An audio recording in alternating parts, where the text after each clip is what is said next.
Oh, but you know that they can't even take our minerals without the government or the airlines. Somebody like me who struggled through medical school, who did so many things that is able, can finish a book just to become a doctor. I'll be riding a good car and people will look at me and attack me and take my car home from me and even kidnap my kids because they think I'm doing better. I'm not because of the problem, but they will see me as a joy because I know that's where Nigeria was headed to.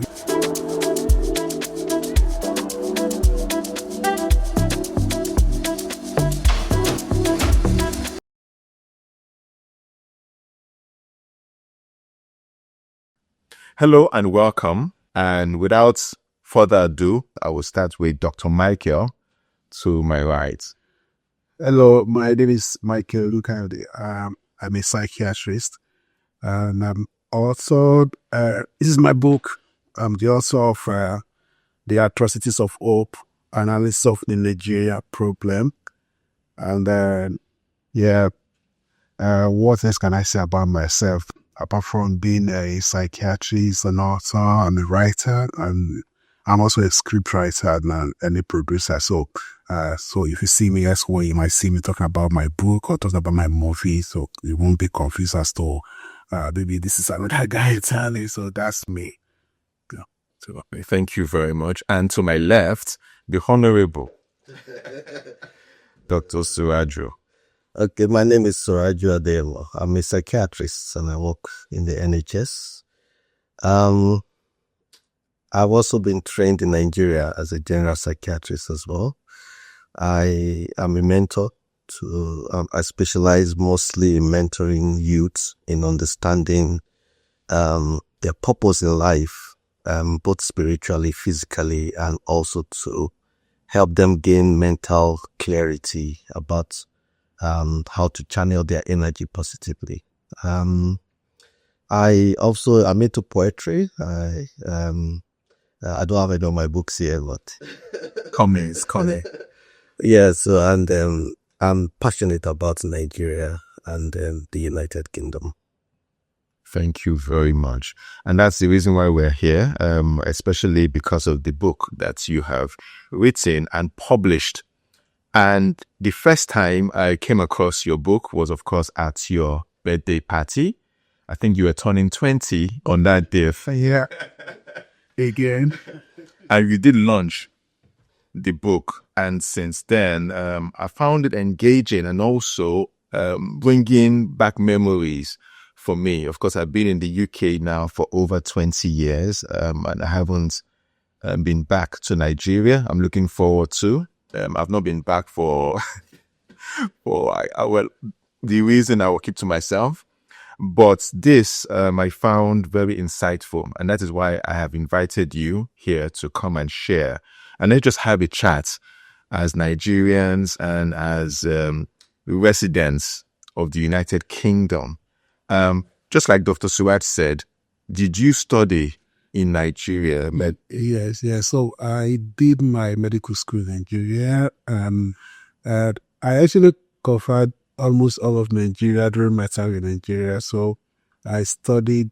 I'm from Kwara State, so I grew up in Kwara State, and then I went to Sokoto for my university education. So I met the indigenous people of the northern part of Nigeria and so many other people from different parts of Nigeria. So it gave me a very good insight into the intertribal relationship and how people treat each other as when they're not in their main area of domicile. If you move from area A where you're born to area B where you're stranger, the treatment seems to be a little bit different. And one of the idea I came up in this book. Yeah. And my training too, specialization was also in Nigeria. Yeah. So, and like he said, you have to be passionate about something to write a book about it. So, yeah, I think throughout my life in Nigeria, I thought too much about Nigeria. Some people pray about Nigeria. I think about Nigeria.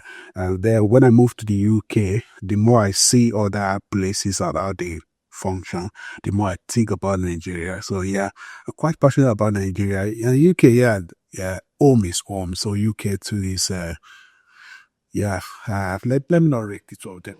But yeah, I'm passionate about both of them equally, let me say, yeah. Lovely.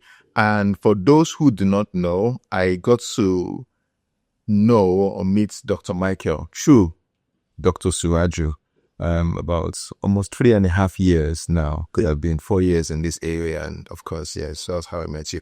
So the book is called The Atrocities of Hope, an analysis of the Nigeria problem. Now, when I saw the title, I was thinking, The Atrocities of Hope. Quite an interesting title. Can you tell us, before we even go into the Nigeria problem, but why the title, why the Atrocities of Hope? So, like I said, growing up, you see Nigeria and Nigeria itself. Nigeria, the entity, is struggling. And then you see Nigerians, the way they relate to each other, the way they relate to Nigeria. And what I noticed from childhood is the fact that Nigeria's better days seem to always be in the past. And then the only thing we do mostly as Nigerians is to pray and hope for a better tomorrow. And those better tomorrows never seem to come. It's always like, the book, the introductory part of it, I spoke about how my parents complained about how things used to be. This was like 1980, 81, Sagari time. And my parents would be talking about, the country is hard now. And they'd be talking about when we used to spend a penny. A penny is like half a penny, And they would tell me that they used to buy breads and butter and all that with half a penny. But then, during my childhood, it was kobo that we were spending. I saw a penny, but it was a relic. So it was a relic, like almost like a cowrie. So I look at it, and we were spending kobo. At this time, you could still buy some stuff with 5 kobo. You could buy bread, buy milk and stuff on 5 kobo. And then it was just like a naira, like 75 kobo. So it was a pound, and 2 naira was 75 kobo was $1, and 2 naira was a pound. So we call it 1 pound is 2 naira. So they say pong, which is 1 pound, we say 2 naira, and then they say $1, which is 75 kobo made in Nigeria, and to them that was hard. But then you just keep getting hard and hard, and we'll just keep hoping and hoping and hoping. And we prayed, we fast, we go to church, we go to mosque, we establish crusade, we go to fire mountains and all that to pray for a better Nigeria. We only hope. But you look at us, we don't do anything to actually say, oh, this is what I'm doing to make sure my hope comes to reality. And that's where the name, like if you look at the book, I thought of so many other titles. I thought about hope as a cause, hope as a predicament, and stuff like that. But then I came to conclusion of that fanciful title, The Atrocities of Hope. I actually dealt with that Atrocities of Hope in one of the chapters of the book. So, but the reason why you would put hope in the same sentence with atrocities, which seem to be like is ironic to say, like it's like opposite to each other. Hopes lead to atrocities, right? But then whatever it is, no matter how good it is, when you misuse it, it becomes a problem. So hope, when used inappropriately, becomes a problem, and it leads to those atrocities that you can see in Nigeria today. Hope, when used inappropriately, becomes a problem. Interesting. Do you remember those times when penny, kobo, because he was born in the 80s, so penny, kobo, yes, I remember, but penny, no. Yeah, penny, I think I only saw it briefly, but I never spent it. But I spent kobo. And while I was in primary school, I still, as he was talking, some memories were just coming back. I remember that when we go to school in the morning, they give us 1 kobo. Yeah, that's the pocket. Yeah, for pocket money for a day. And that's enough to buy you the bread, a few slices of bread with butter in between and a cup of tea. So you have that for lunch in the schools. And then sometimes you could decide to go for the local meal of porridge and every other thing. But that was enough. I'm a little bit lucky because I'll take 1 kobo from my dad and run to my mom and take another 1 kobo. And then my friends loved me for it.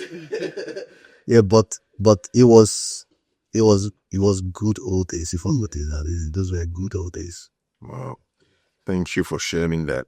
So, as we dig deeper this evening in this conversation about the Nigeria problem, currently there's a lot going on, but I don't want us to dwell too much about or too much on the violence. And it's not because we condone the violence, but tonight, of course, we'll come again, but tonight we just want to sort of educate and keep the conversation light. And yes, this in the book. Yes, within the book. So you've described Nigeria as an orphan state. Yeah. Can you shed some light? So that's the second chapter of the book, and that's Nigeria and the orphan state. And then I told the story, like I mentioned, I schooled in the north. So, and two of my friends were, both of them are doctors now too. And I think one is a gynecologist, and then I was public health. And there's a northerner, and there's a Kwaran boy like myself from the same town with him actually. So, and this Kwaran boy was like, that the Nigerians are not patriotic. Like they didn't know patriotic that I look at patriotism in America, comparison with that, but no, you're not patriotic. And the northern boy from Kano, and he said, no, talk for yourself, I'm patriotic. I was laughing. I wasn't communicating, but I wasn't like participating in the audience, but I started laughing, and they look at me like, why are you laughing? I was like, you're not patriotic towards Nigeria, you know that. And they said, what do you mean? Say, see, you're from a state where your government, they pay you monthly allowance of 14,000 naira, which was the salary of like level 14 officer in those days. And you get scholarship from Chevron, some you are getting from Islamic Bank of Nigeria, something like that. So as The medical students, yeah. days, wow. Yeah. So some of them are on scholarship, on their state's monthly allowance. They don't call it salary, they call it allowance. We, from other part of the western, eastern part of the country, Kwara, for instance, where I'm from, they pay us 5,000 naira every year. And you don't get it. I'm not sure you ever got it once. I never got Because of where you were based. No, you don't get it because we're many. So you register for it, you fill a form, you pay for the form. The association takes your money, not the government. Your Kwara medical association takes your money like 500 naira. That with the hope that you're gonna back to hope now that you're gonna get 5,000 if you get shortlisted. A lot of people don't get shortlisted. So throughout my season in medical school, never won that once. Now the same with that other Kwaran guy. So he is talking from the experience of this country is not doing anything for me. Why should I be patriotic? And that's the mindset of most Nigeria. The Kano boy is talking from, yeah, they're paying me monthly salary. I'm better off than even suicide. Why would I love this country? So I say, that's why you are in love with the country. You're not in love with the country. You are in love with what you're getting from the country. If you are put in the same situation with this, my friend here from my state, Jude said the same thing. And he was like, yeah, you're just talking nonsense. He didn't use what I want to say here. But then he walked off, and the other friend was laughing like, well, what are you talking about? And I started explaining it to you. So that was the basis of that chapter. The orphan, in the sense, is that like an orphan, nobody, and I say nobody, this is like of a generalization, I know, but it's figurative in the sense. But really, people really care about orphans if there's nothing to gain from that caring. People really do. So orphans are alone, and people don't mind them. They don't look out for them or do anything except they're going to get paid for it one way or the other. It could be altruism. Talking from psychological point of view, altruism also serves a purpose for you because you want to feel good. You're doing good. That serves altruism. But there's something to gain. That's why people look after orphans. So Nigeria is an orphan state because nobody cares about Nigeria. We that were Nigerians, we don't care about that entity. The outsiders don't care about that entity. Everybody relates with Nigerian from the angle, what can I get from this? Just like how people relate with an orphan because I can get this and I can get paid from government. But that's where people are coming from when they're relating with Nigeria. Actually, in the in the chapter, I spoke about the root of that. I'm sure you're going to ask many questions, so I don't want to jump on. Get to that. I don't mean my friend here to say. Yes, I would like you to add to that. Do you agree that everyone wants to take from an orphan state? Well, to some extent, yeah, because the truth is that patriotism goes beyond just verbal utterances.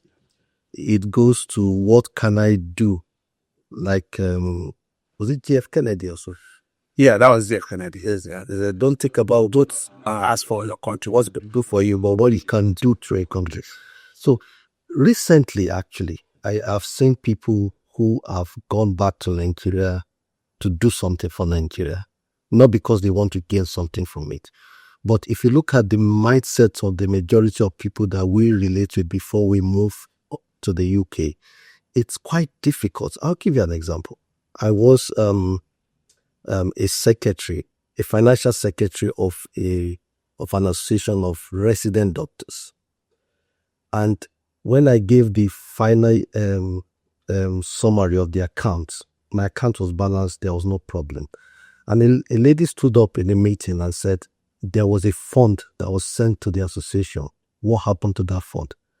And to the best of my knowledge, I didn't know about the fund because the fund never came into the association accounts. The president and one or two of the other ESCOs, executive for the, took the money personally and used the money for their own personal goals. It never registered in the account. So I told them there's no way I can account for something that never came into the association's account, and I don't know about it. But it got me thinking that as at that level of association, as money as small as the money may be, at that level, people are still embezzling the money. And they didn't involve me because they know my stand that I will never allow that. So they took it away from my own notice and they did it. But other people knew about it. So that is the kind of mindset we get in Nigeria by the time we left. Also, when you put people in places of authority and there is enough money to make changes, people prefer to divert the money to somewhere else rather than spending it for the purpose. So when you look at all those behaviors and you look at the pattern of attitude of people towards developing the country itself, it makes you come to the understanding that people don't really care about Nigeria. A lot of people, but some people, rather, not a lot, some people actually care about what they can get from Nigeria, and they call it retirement benefit as a certain age. Yeah, just to add to that, if you look at it from that financial perspective, it's very glaring. But at the end of the day, you realize that that's the fruit of a tree. And there's the tree, the branches, then there's the roots of the problem. So the root of that non-commitment to that country is why I wrote this chapter. There's a root there. There's, like he said, patriotism is not just a word of mouth. Patriotism, like I said in this chapter, patriotism is a form of fanaticism. You know what I mean? If somebody is fanatical about an idea, he's willing to die for that idea. So people who are patriotic, they are willing to die for what they are patriotic towards. Nobody's willing to die for Nigeria. But that what they will say to you is that, what has the Iran done for me? But it doesn't go that way. It doesn't start from Nigeria doing something for you. It starts from you, all of us, doing something for Nigeria. Then Nigeria will be able to do for others and do for everybody that would not get committed. It has to start from somebody doing something for Nigeria. Somebody saying no to let's share this money, for instance, or maybe there's this job to give. I'm like, if I love Nigeria, I will not give it to my brother who does not know how to do that job. I'll give it to the best candidate. So it all just work together to make that country what the country is right now. Yes. I like this on page 22. Nigeria is an orphan state. Everybody wants its goods, wealth, and resources, but nobody wants the responsibility and sacrifices that come with its progress, growth, development, and stability. Now, before we move on to the next chapter and question that I have, when I read this, everybody wants its goods, wealth, and resources, there was something that made the news a week, 2 weeks ago about a certain country or person, like what? Yeah. And Solu said, well, he's just using the whole persecution Christians to, yes, it's common, yes, because they're actually running low. Oh, yeah. So now let me take us back a bit to cover before we come back to this. So now in the beginning of that chapter, I talk about how Nigeria was established and how the people that established Nigeria, and I call them our mother. So like when you're talking about orphans, so you have dad, mom, and then you have relatives, and then the kids themselves for ourselves in this case. Now, the British, they created Nigeria not because they wanted to create a country that would compete with them in the future. They would do, yes. That's why I say there, right? They created Nigeria as a commercial convenience. It was more of a how do we run? It was a business. It was the what they call them? They say Niger Company or something, Royal Niger Company. Yeah, that they were running business. They hired London guards to prevent the French from taking over the northern part. The western and the eastern part very lucrative for agricultural natural resources. So they're making money, but they realized that if they allow the French to take the north, it's not going to favor them. The land mass will reduce. So they took the north for that purpose. And then they look at it like, let's make this easier. But why do we have to duplicate offices in 3 different locations? Let's merge it together. So it wasn't like, let's make a country. It wasn't like, we're going to say like, be a country. No, it was, how do we run this business more profitably? And then they created the country, and the lady for a show. Probably maybe she was enjoying herself one night, cup of wine, and then so like, oh, there's a name somewhere, Nigeria, and that sounds beautiful, right? But it's just, you give us the name. So our forefathers that were living them, they had no says in whatever, in the name, in the constituents, and whatever about that country. No say, no contribution. So how do you want them to be emotionally attached to an idea they have no say? You can't blame them for that. So they were not carried along anywhere in creating that country. Even when the independence came, well, Robert Macaulay was clamoring for independence, he died, and they forgot about it. It was the convenience. It was more profitable to set us free than to keep colonizing us. Because colonization became like an outdated, unprofitable idea. So it wasn't like, let's be good people, let's set these people free. No, it wasn't that. It was a case of, now it's easier, more profitable for us to let them run themselves. We still do business with them anyway. We still control their destiny anyway, but let's give them freedom. So Nigeria was created without the input or contribution or the people being called Nigerians. And then you can expect them to have any emotional commitment or full connectivity to that entity. So that's the origin of our lack of emotional commitment. And further in that chapter, I say something, the British, they have business interests. The people in that country, they have no interest. But when the independence later came, we film map on the flag and all that, waging fire, it was just like celebrating something what we don't know we're celebrating right now. But then, each and every one of us, we identify more as our tribe and our religion than as Nigerians. And you can see that that's why I talk about nepotism, for instance. If I identify forces in Nigeria, I would not be nepotistic and put my brother who does not know how to run petroleum or petroleum. I'll put the first person into petroleum because the interest of Nigeria is paramount in my mind. But because nobody really cares about Nigeria as an orphan state, the interest that I think about is my brother doesn't have a job right now. The job he's doing is not that. Okay, let me put him there. Oh, my town, there's no commissioner from my town. Let me somebody. It shouldn't be that way. But because we identify more as a tribe, as a Christian, a Muslim, or as a person. So that's this multiple identity that made us to turn Nigeria into an orphan. So I am more of a Yoruba person now. Even if I don't think that, if I go to Hausa land, they won't see me as a Nigerian. not all of them, like you say, I don't want to over generalize. Not all of them won't see me as a Nigerian, but most of them, they just say, you're a bad guy.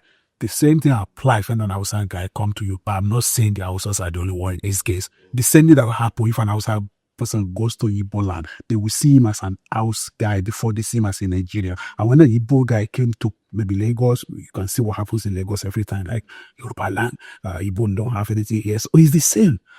Anybody who does not belong originally to that land doesn't belong. You're not a Nigerian, you're from your tribe.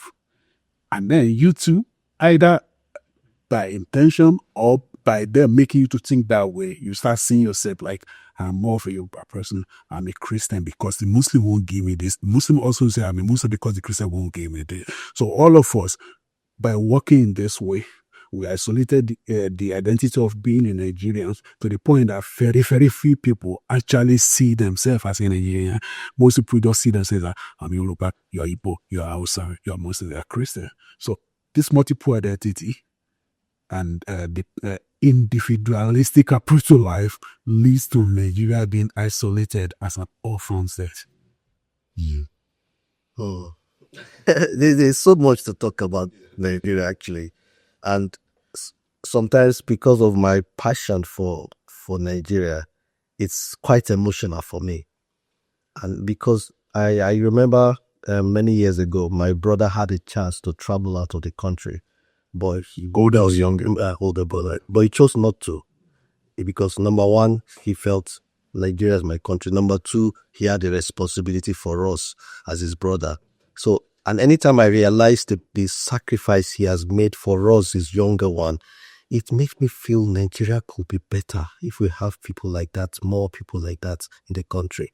And it's painful that the truth is the way Nigeria is being run. Now, just to make a comment about the recent utterances by the country coming to rescue Nigeria from the terrorists, and people have misinterpreted or retuned the words into coming to attack Nigeria, which I feel that wasn't what was what was said. It was coming to actually interfere in the terrorist situation. Yeah. Now, I wasn't surprised that people came up to say a whole lot of things, quite a lot of things. And one of those things that people said was that it's coming to take our mineral resources. And the first thing I asked was, where are these mineral resources? Where have they been going to in the first place? Because if we don't know where they're even going to, as far back as in the 90s, I was aware that mineral resources in Nigeria were mined illegally. And it's only specific elites in the countries that actually do that and has the power to do that. Then after a while, more recently, the Chinese came in, and you have private Chinese firm mining our golds, our lithium, and so many other precious stones, and using some of these procedures here. So I now ask myself, so which will you prefer? Let's expose and even know what we have. And then if the Americans are coming to expose what we have, let us know what we have and where it has been going. Is it not better for us than to allow people to keep stealing it, and then we keep getting attacked from the bandits and from the terrorists? So it's a complex thing, and I think it still boils down to what is written here. Nigeria is an orphan state. There's a state I served. I did my National Youth Service Corps there for 1 year. This state has gold, and I think they have one other minerals there. Is it mercury or something? I'm not too sure. I'm not going to name the state, but the state, I can tell you from the capital of the state, now this far back as 2007, 2008, from the capital of the state to the local government headquarters where I did my LYC was about 7 to 8 hours drive, all on an unpacked road. It's probably less than 50 miles. Yes, all on untarred road. So when you get to the headquarters of the local government where I sat, you will be all stained with dust there because there was no tarred road. Yeah, this was a state that had gold and that had, I think, mercury or so was in that state. So the question I asked myself is, as rich as this state was, where are all the minerals going? This is far back as 2007, 2008.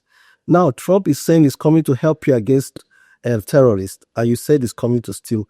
Whether it's true or not, I don't know whether that was the intention. But I ask myself, where are these minerals you're even shouting about? I want to say something about this particular point, so that now I have a totally different view about Trump. He loves me. I'm not a fan of Trump. We always argue about that, but it's not even about Trump. It's about America and what America's saying we do and what they end up doing. Now, true, the US is unsafe. It's becoming more unsafe every day.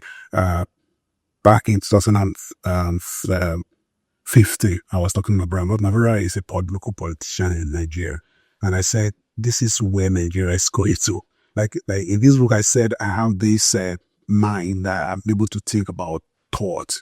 It's not everybody that can think about a thought. People think about maybe an idea, but then they stop at that. But when I think about an idea, I'm thinking about my thinking about that idea, which make it deeper and deeper. And I told him, he said, Bruce, this country is going towards this way. And the reason I'm leaving, the reason I was leaving them was that it's to come to a point that somebody like me who struggled through medical school, who did so many things that is able, continue a book just to become a doctor. I'll be riding a good car and people will look at me and attack me and take my car home from me and even kidnap my kids because they think I'm doing better.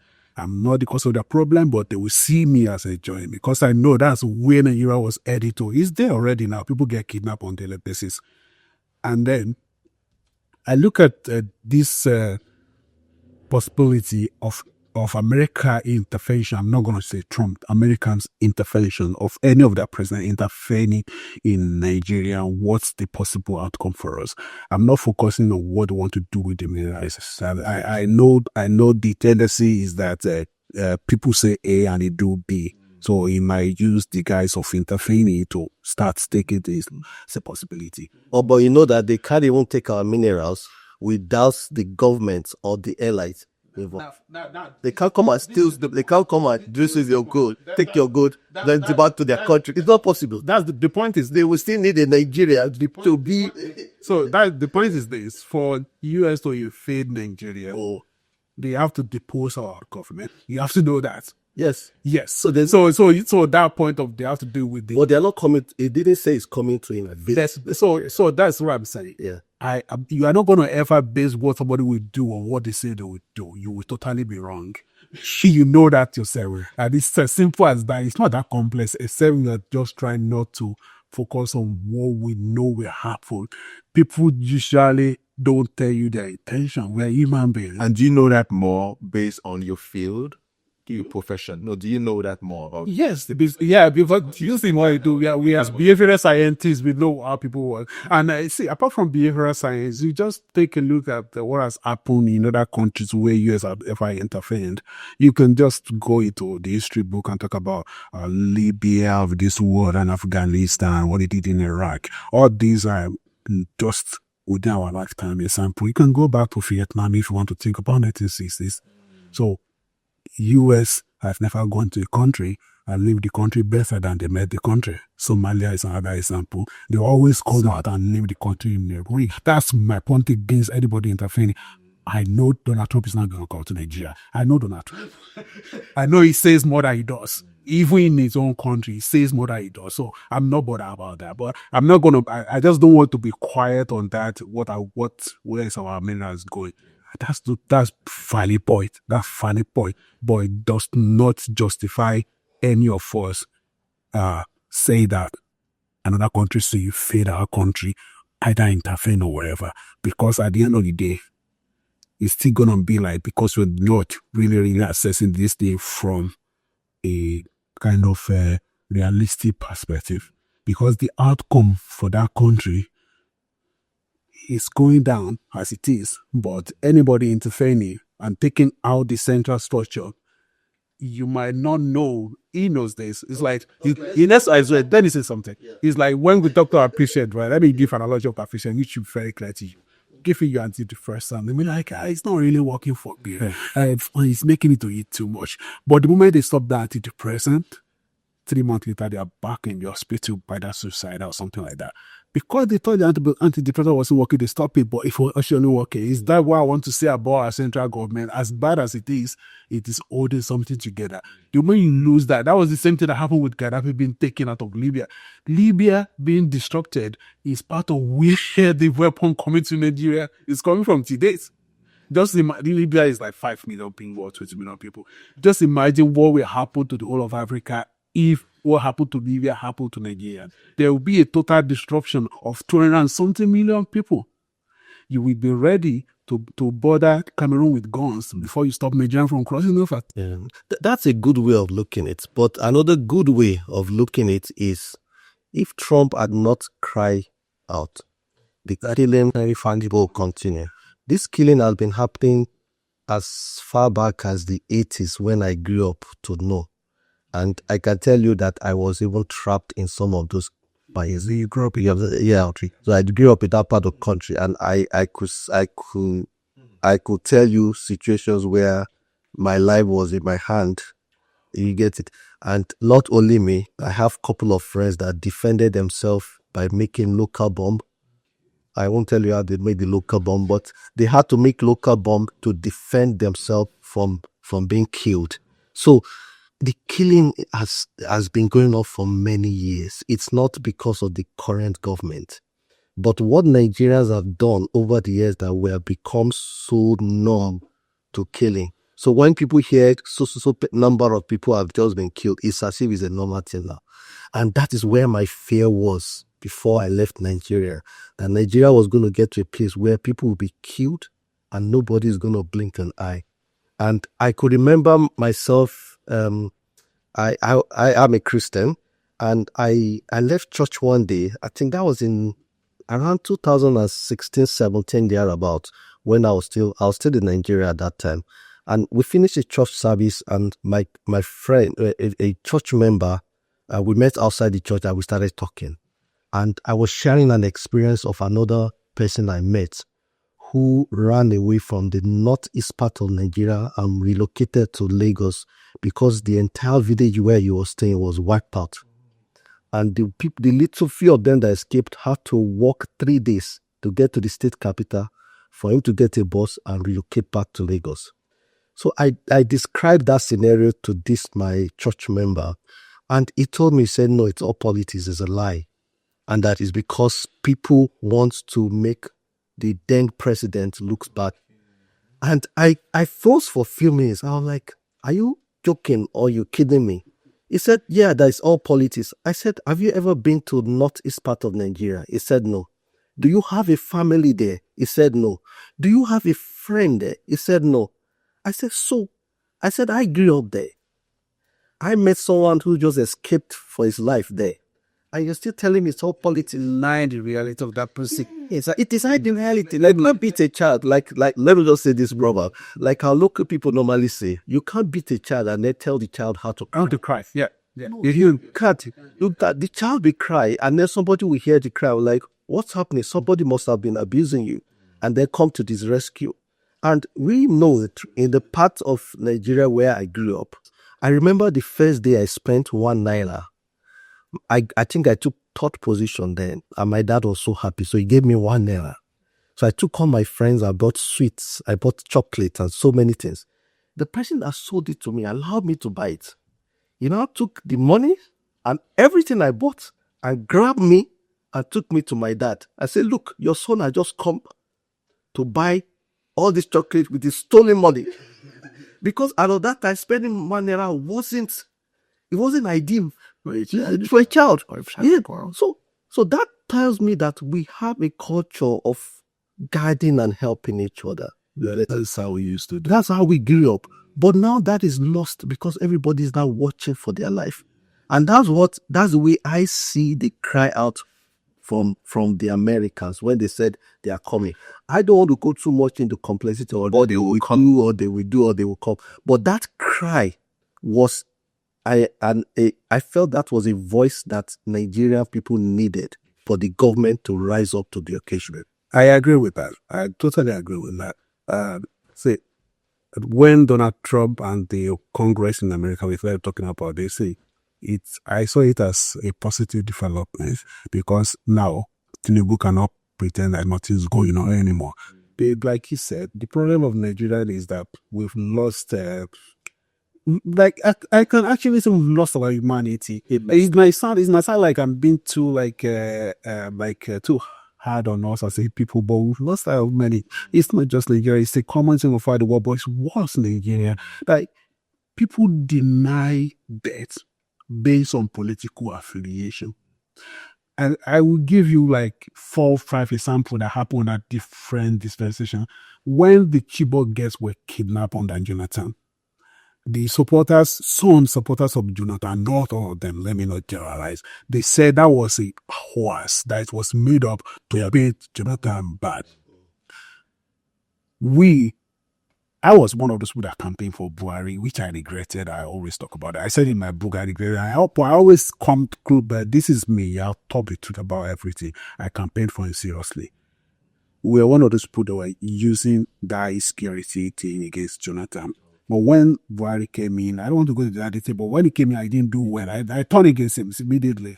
Now, it happened under Buhari that October 20th demonstration, Lenki, Togi, and people were massacred, right? And then that same people that I was working with to campaign for Buhari, some of them, not all of them, just like not all of Jonathan's supporters, they denied the reality that people were actually killed at the toll gate. And I was like, where is our humanity? So it's not just one side of the divide. It's the whole side of the divide. People denounce the reality of other people that are not close to them. I wrote about that in this book. And I think you still come back to what you wrote in that Nigeria being an orphan and that people are not emotionally attached to the country. Because if you are emotionally attached to Nigeria, when you hear any Nigeria at all, whether it's Yoruba, whether it's Igbo, whether it's Hausa,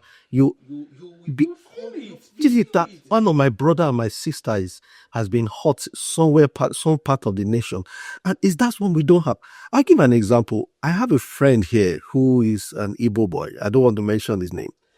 The way he relates with me, if I call him now, he'll pick my call. He relates with me as my brother. You get it? And anytime I call him, I'm like, yes, this is my Nigerian brother. And yet you're not from the same tribe. We're from the opposite side. He's Igbo, I'm Yoruba. You get it?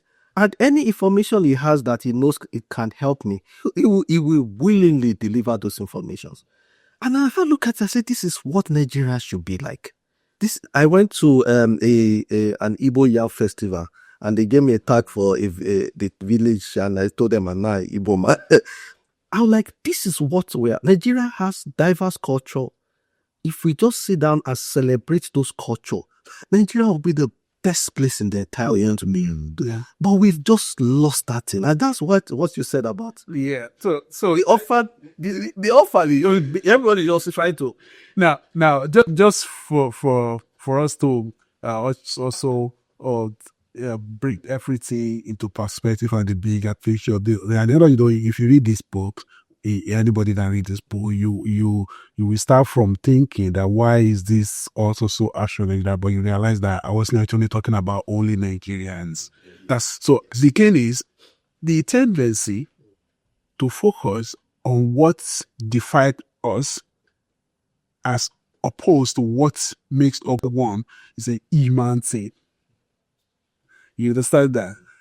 Like you said, that Nigerian brother of yours who treats you like his brother. That's how we all human beings will be treating each other, right? Yeah. But we tend to focus on what divides us, what makes us different, as opposed to what. And the funny thing is that what makes us one is certainly more than what divides us. We have quite a lot of advantages being together as Nigeria. I don't know if you did geography in Nigeria. When we were doing geography, they would tell us granite from the north, maize from the north, millet from the north, yam from middle belt. They will tell us from the west, east you get cocoa, you get rubber, palm nuts from. The oil, petroleum oils from this outside. The petroleum did not take away the richness of our soil. It was supposed to add to it. It was supposed to add to it.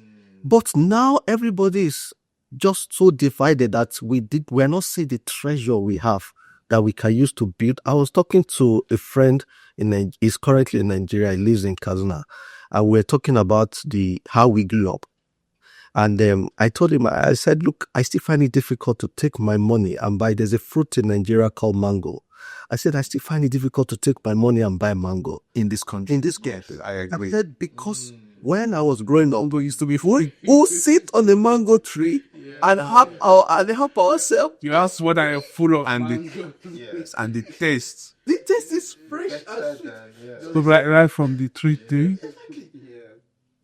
Because we both grew up in a quarters. His house is just by the side of my house. So when they plant vegetable in their garden, we go there without asking them to harvest their vegetable. Because when we plant vegetable, they come to our own garden without telling us to harvest. We were that close. And that was how we grew up. He is from northern part of Nigeria, how from the western part of Nigeria. But that was the unity with which we grew up. Let me jump on that, because I came across a video on social media where a care worker had gone to the house of her client.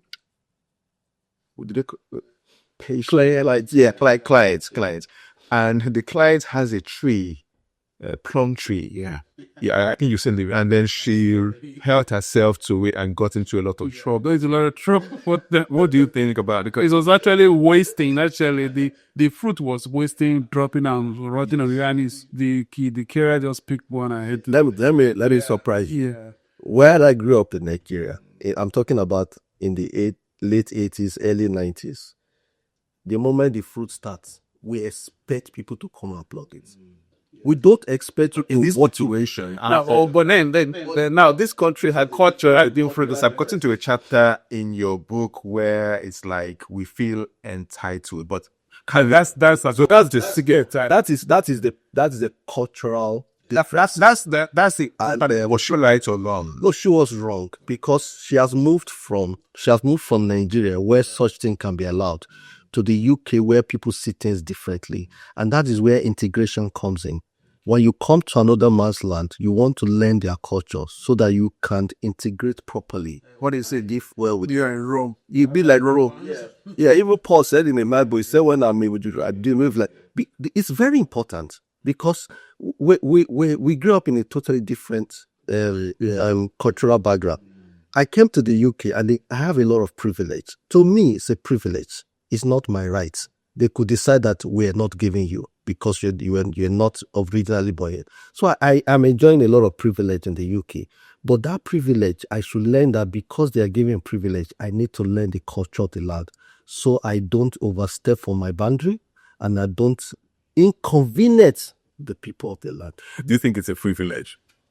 Or you want to say something else? So I actually, this conversation happened between me and my 15-year-old daughter, Tolu, and then they were talking about rights and privileges, and she was almost debating me on something that was a privilege that I extended to her, and I sat her down. I don't want to scream and say I don't want to be like a typical Nigerian that I say shut up, but I'm going to tell you that if you don't keep quiet now, your privilege will be taken away from you. See, this thing you are asking of is their privilege. I said, when it is your right, we sit down with you and we argue it out. But when it's a privilege, you don't make demands about the privileges.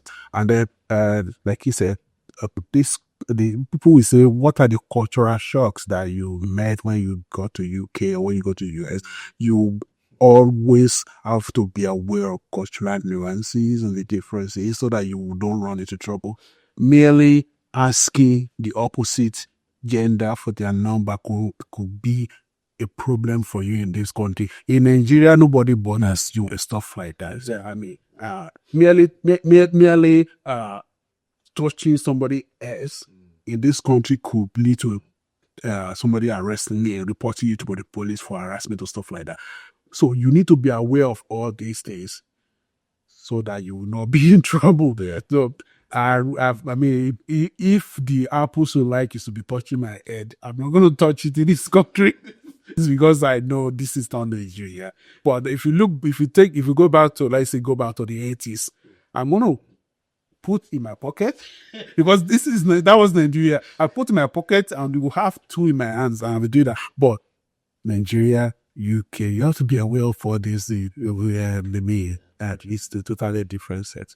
Let's move on from the topic or the chapter of the orphan state. Yeah. This next one really made me think a lot about myself. And for quite some time, I was questioning my actions, which is a good thing. It is the topic of egocentrism. I'm happy that I mean, that's a compliment to my word. Yeah. So, you told me that. I messaged you. And I think one of my nephews in Nigeria is like a medical student. He read the book too, and it was like I was challenged by that. So egocentrism is not. It's not as based. I mean, I didn't come up with that. This is a universal tendency, but somebody put a name to it. John Piaget. Yeah, John Piaget, this Swiss psychologist, put a name to it. But he was actually staging the development of human capes.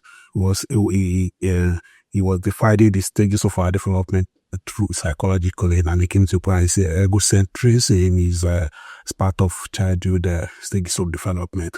But the fact is that what's not just me, what other people discover is that egocentrism is not just a childhood stuff. Egocentrism is human stuff, and it's been with us for a very long time. And they simply the inability to see things from other person's perspective. That's just to say, if you want to put it in layman's language, that might be like an insult. Say somebody is cross-minded. So when you refuse to see things beyond your own perspective, Selfish. it's self-centeredness. I mean, the other word for egocentrism is self-centered. Now, so the when I came across egocentrism, which was I was in medical school, and I read this book, Abnormal Psychology. That was what got me interested in psychiatry. Actually, that was my introduction to psychiatry, and I came across egocentrism, and I was like, and the example that I saw was human being thinking that this tiny planet of ours is the center of the universe, which to any scientist right now would be like, something. Isn't that something? But that was the thought back then. And people were being persecuted for saying anything contradictory to the fact that, this is the center, the sun is revolving around us, the moon is revolving around us. That was the most egocentric thought of human beings. Okay. So that's like the humanity level of egocentrism. But it comes down to tribal, racial, and then the racial, tribal, religion, and individual. So sometimes not everybody has this positive form of egocentrism. So there's a negative form of it. I'll talk about that. So for an individual, you might think that I'm better than everybody. It could be it. But you could hold on to that so that I'm better than everybody. Yeah. And then the other side of that would be that which is still egocentric, that I'm worse than everybody. Because you can't be better than everybody and you can't be worse than everybody. Maybe you can't run as fast as me, but you can't jump higher than me. Maybe you can't think as much as I can think, but you can sing better than me. So when you look at this, you realize that there's no better, there's no worse. Yeah. So, but in our egocentric way, we don't see things that way. We just look at our positive characteristics and abilities, and then, for instance, this is my friend. Yeah, look, I know Suraju for a long time. By the way, this said it's I know it's 2012. Okay, yeah, so let's say I say Suraju, we say, yeah, it's just lucky. It's lucky. It's also lucky. This thing. So that's what we do. We say I'm better, but he does better because he's born. Okay, that's the egocentric view that we hold. And as an example, is it based on what you see in terms of his lifestyle? No, it doesn't. Success. It's not based on anything. But I'll give you an example. I don't want to name tribes so that it just not become a tribe by discussion. Now, but let's say we have tribe A and then we have tribe B. So tribe A, they pride themselves in being better than tribe B. They didn't consult anybody. They did not consult tribe C to ask, are we better than tribe B? It's just like internally they agree that they're better than tribe B. And you go to tribe B, you ask them, say, those people, don't mind, they're better than them. Why? They're just better than them. So now, tribe A, maybe maybe they do business, they prosper in business, and maybe tribe B are more like artistic, and maybe stuff like that. Now, tribe A will not see that the fact that these people are good in art, mean that they are good in something. They will say that don't mind there is because they've already bragged Netflix. That's why all their movies are on Netflix. So they said, see, but you ask them, how many movies have your people in tribe A made that Netflix didn't take? Yeah, don't bother about that detail. But the fact is that they are getting them because they are lucky, because they have money in that place. So you will excuse all your failure as due to somebody being against you, somebody hating you, people conniving against you, people conspiring against you, and all your success we associate with your good quality. We are successful here because we are better. We fail there because somebody's against us. And then you look at the second group, you say, see, all those things that they are doing successfully is because they have money in places. But you see those one among them that are useless, that are drinking every day, that's how they are. But among us here, we also have people who drink every day, who sit down, who doesn't do anything. We look at those people, they say, it just happened that way to him. He lost his way. Lost his ways. It wasn't like that. Or did you Try to justify? Yeah, but so we do. So we justify all our shortcomings based on laws and mishaps and God and all that, and then we excuse the sources of the other people. So that's what we do on tribal. If this happens in Nigeria, I just don't want to say it. This chapter is I will encourage everybody to actually read this chapter because it will expose yourself to you. So yeah, I like really, as I was reading, I was reflecting to some of the things that I've read also in the Bible, and the Bible talks about that they that compare themselves with themselves are unwise. And then the Bible also said that love your neighbor as yourself, because I think God understands that there is tendency for us to begin to reflect on other people based on how we feel with ourselves, that I'm better, like just what he has said. But the only way you can conquer that is by seeing things from other people's perspectives and showing that same love you have for yourself, show it to others. So if you can show it to others, you will not have the mindset to start thinking that you are better than others.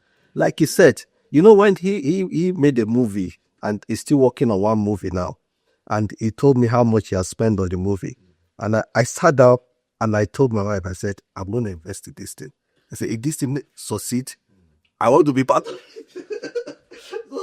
But there are people who say making the movie are like, no, what's it going to do? They'll play it down. But I'm like, no, this is an opportunity for me to invest. If we crash, both of us will sit down and cry together. But if it succeeds, at least I didn't write the movie. Yeah. But I can invest in the movie and make money. That is how we should see ourselves. Let me not interrupt you. But I just want to be, before I lose this thought, see, when you play on each other's strengths, like I know his strength, he knows my strength, and I complement that strength. I don't have that, but I can do something to support here. Like he just said now, I can't write, but I can put this there. If that's how we do as human beings, man, we won't be here. That's what is lacking in Nigeria. We won't be here. You understand? Yeah. And I said something in this book. I said, the funny thing is that it's not just intertribal. It's the same interracial. You understand? Yes. Interracial is for, and I think I can say this now without any fear of offending anybody. At least this, we're all on the same side. We're talking about racism, right? So like, if for instance, a white person sees a black person. There's something they say. They say you call them lazy, but they're the one farming your land for you. They're the one cleaning your house. You call them dirty. They are the one cleaning your house for you. You call them immoral. They are the one raising your kids for you. I think this was more of a South African thing where the white people look at the black people and say they are these days. But at the same time, these are the people cleaning your house, cooking your food. But they are dirty, right? The point is that you don't really care about facts when it comes to that. It doesn't matter. But fact doesn't matter. Reality doesn't matter. So they find that, why are black people faster than white people?